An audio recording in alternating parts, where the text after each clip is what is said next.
When you think of the 5th century, you might imagine Attila the Hun or the fall of the Western Roman Empire. But did you know that at the same time, far from the chaos in Europe, a young Indian scholar calculated pi, the Earth's diameter, and assigned the start of the day to midnight? His name was Aryabhatta. Let us take a closer look at this fascinating persona. Spanning back several centuries before Aryabhatta's times, there has been a tradition of Indian mathematics. Archaeological records of it date all the way back to the Harappan Indus Valley civilization in the early Bronze Age. They indicate the widespread use of geometry, unified scales, and advanced brick technology that influenced later Vedic temples.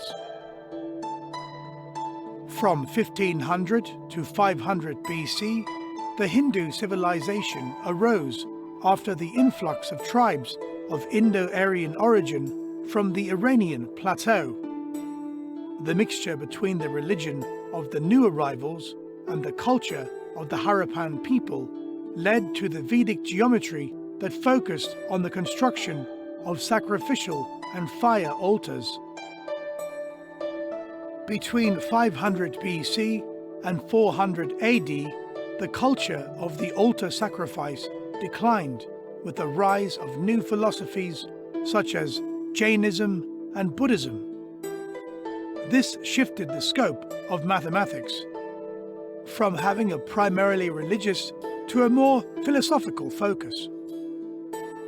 The rise and rule of the Gupta dynasty from approximately 400 to 600 AD is synonymous to a time of prosperity and stability.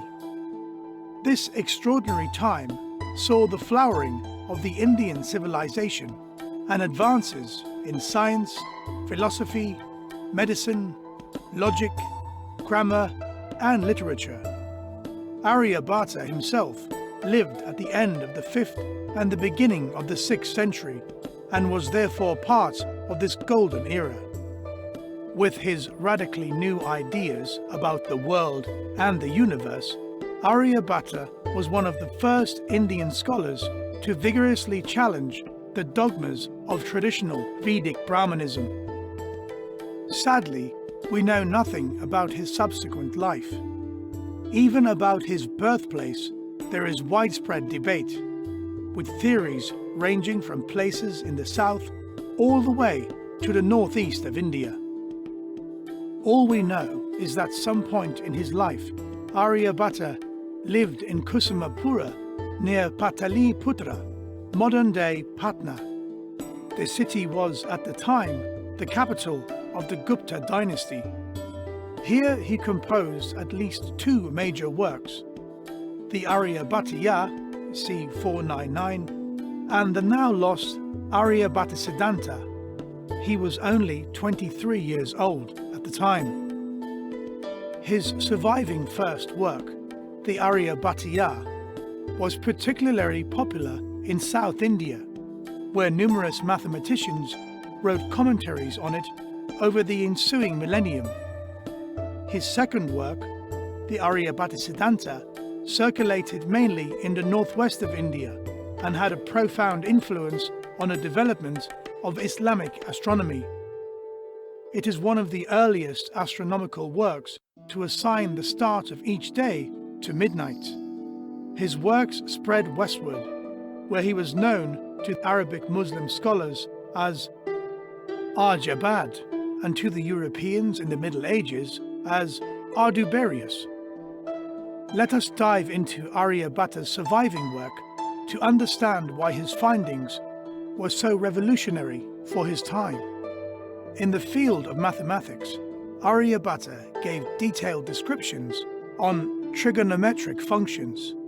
In addition to developing sine and cosine functions, he also worked on the approximation for pi. In the second part of his book, Aryabhattayam, he wrote, add 4 to 100, multiply by 8, and then add 62,000. By this rule, the circumference of a circle with a diameter of 20,000 can be approached. Some historians even believe that Aryabhatta used the word asana, approaching, to mean that the value of pi is irrational. This would mean that the young mathematician was even further ahead of his time. In Europe, it was not until 1761 when the Swiss polymath Johann Heinrich Lambert proved the irrationality of pi. Aside from these mathematical findings, Aryabhatta is also known for his new ideas about the workings of the universe. Astronomy was the most reputed branch of study among the Indians because their religious affairs were, and in many cases, still are directly related to it. The accuracy of Aryabhatta's astronomical calculations is especially astonishing. Translated into today's units of time, Aryabhatta calculated the rotation time of the Earth, referencing the fixed stars as 23 hours, 56 minutes and 4.1 seconds, which is extremely close to the modern value. Similarly, his value for the length of the sidereal year at 365 days, 6 hours, 12 minutes and 30 seconds contain an error of only 3 minutes and 20 seconds over the length of a year. Furthermore, this young scholar was the first to explain solar and lunar eclipses scientifically rather than mythologically, instead of the prevailing cosmology in which eclipses were caused by the deities Rahu and Ketu. He explains eclipses in terms of shadows cast by and falling on Earth.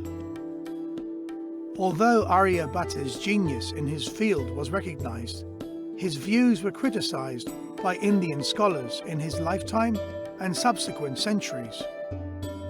Brahmagupta attacked him in the 7th century for his concept of the world rotating around its own axis with stationary asterisms.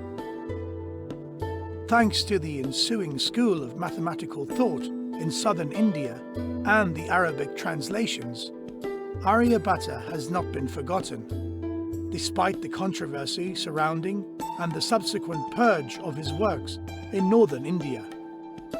To honor Aryabhatta's role as the subcontinent's most influential astronomer, a crater on the moon and the first artificial satellite designed and built in India were both named after Aryabhatta. We hope you enjoyed our video on the life and work of Aryabhatta.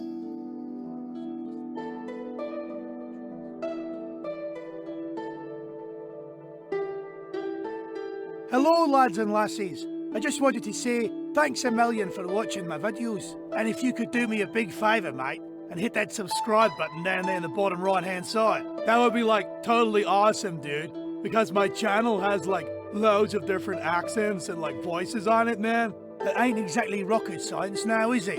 All you have to do is hit the little red button that says subscribe, so come on down. Hell, I got more accents than the state of Texas has rifles. Hey you, yeah, I'm talking to you.